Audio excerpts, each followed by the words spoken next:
নবী বিশ্ব নবী সাল্লাল্লাহু আলাইহি ওয়াসাল্লাম জান্নাতুল বাকিতে ঘোরাঘুরি করছেন।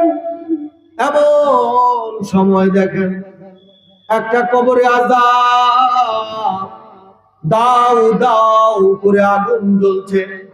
আল্লাহর নবী বললেন, সাহাবীরা রে, সবাই চলে আসো, দেখো এটা কার কবর।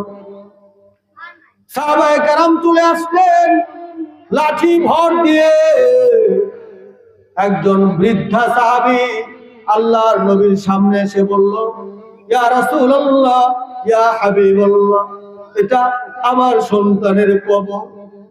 আপনার সন্তানের কবর, দাউ দাউ করে আগুন জ্বলে শাস্তি হচ্ছে। আপনার সন্তানকে আপনি মাফ করে দেন, ক্ষমা করে দেন। মা ডাক দেয়া বলে, ইয়া রাসূলুল্লাহ, ইয়া হাবিবাল্লাহ, আমাকে রিকোয়েস্ট করবেন না, আমি আমার সন্তানকে মাফ করব না। কেন করবেন না? আল্লাহর নবী গো, সেই ঘটনাটা আপনি শুনুন। কথা কাটাকাটির এক পর্যায়ে আমার সন্তান আমার মাথায় আঘাত করল, মাথা ফেটে রক্ত বের হয়ে গেল, আমি বেহুশ হয়ে গেলাম।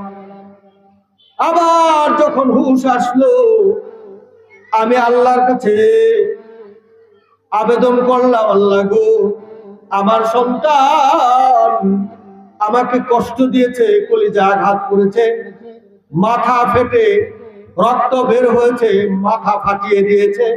আমার সন্তানের শাস্তি তুমি কার্যকর করো, আমার সন্তানকে আমি মাফ করব না। আল্লাহর নবী আল্লাহর কাছে আবেদন করলেন, আল্লাহ গো, এই মা যেন তার সন্তানের শাস্তিটা স্বচক্ষে দেখতে পারে, ব্যবস্থা করে দিন। সঙ্গে সঙ্গে মা দেখতে পেল তার সন্তানের কবরে আযাব, দাউ দাউ করে আগুন জ্বলছে।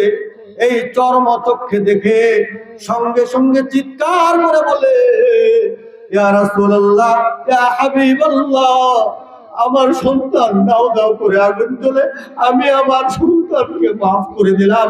বলার সঙ্গে সঙ্গে ওই সন্তানের কবর আযাব সঙ্গে সঙ্গে বন্ধ হয়ে গেল। এই হলো মা।